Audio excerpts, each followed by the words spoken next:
देख सकते हैं हमारे पास टॉपिक क्या है, फिजिक्स का टॉपिक है। किसका टॉपिक है? फिजिक्स का सरल रेखा पर विस्थापन। क्या है ये? सरल रेखा पर विस्थापन। अब बात है कि सबसे पहले विस्थापन कहते किसे हैं, इसे आप जानिए, ठीक है कि नहीं? विस्थापन किसे ये आप जानिए, उसके बाद में आप जानेंगे कि सरल रेखा पर विस्थापन की स्थिति क्या होगी। विस्थापन डिस्प्लेसमेंट क्या होता है इसके इंग्लिश? डिस्प्लेसमेंट। विस्थापन क्या है? जैसे एक लड़का है यहाँ पर, ठीक है, ये 9 बजे है, कितना बजे है, और 4 किलोमीटर की दूरी कर तय किया है ना, और फिर ये अपने साइकिल से यहाँ पर अपने स्कूल में आ गया 9:30 पर। कितना मिनट पर? 30 मिनट। तो इसके जाने में आधा घंटा का समय लगा कि नहीं लगा?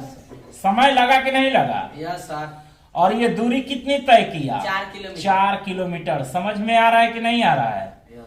आ रहा है ना? यस। तो क्या कहा जाएगा? ये इसकी प्रारंभिक दूरी है। कौन सी दूरी है?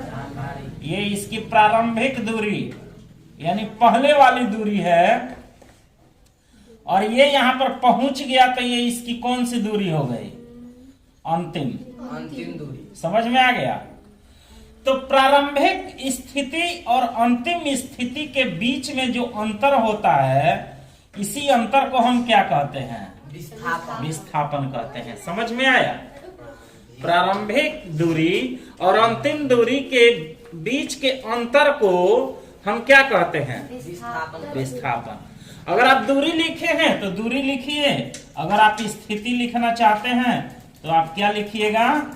स्थिति लिखिएगा। समझ में आया कि नहीं आया? प्रारंभिक स्थिति और अंतिम स्थिति के बीच की दूरी को हम क्या कहते हैं? विस्थापन कहते हैं। उतार लीजिए।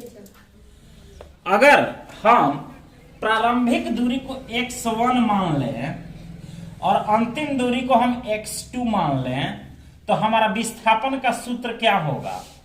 S = इन दोनों का अंतर होगा कि नहीं होगा? x2 minus x1। x2 क्या है? अंतिम दूरी है, और x1 क्या है? प्रारंभिक दूरी है। अंतिम दूरी और प्रारंभिक दूरी के बीच के अंतर को हम क्या कहते हैं? विस्थापन कहते हैं। ये हमारा इसका सूत्र हुआ। बात है कि विस्थापन तो हुआ, लेकिन अब विस्थापन का निरीक्षण किस पर करना है? सरल रेखा। अब हम एक रेखा खींच लेंगे। खींच लिए? तो रेखा पर विस्थापन दिखाने के लिए सबसे पहले हमें जिस बिंदु की जरूरत है, एक मूल बिंदु चाहिए। चाहिए कि नहीं चाहिए? मूल बिंदु आ गया हमारे पास। ध्यान देंगे थोड़ा सा। मूल बिंदु से आगे की तरफ की सभी दूरियां धनात्मक होती है। क्या होती है? धनात्मक होती है। 1 2 3। ये आगे की दूरियां हैं, ये दूरियां क्या कहलाएगी? धनात्मक प्लस में। अब मूल बिंदु से पीछे की दूरियां क्या होगी जी? ऋणात्मक होगी। समझ में आ रहा है? जैसे -1 -2 -3 आगे बढ़ता चला जाएगा, है ना? अब आपसे पूछा जाए कि अगर सरल रेखा पर, ठीक है, किसी वस्तु का विस्थापन 3 मीटर है, तो वस्तु की दिशा क्या होगी? दाएं होगी कि बाएं होगी?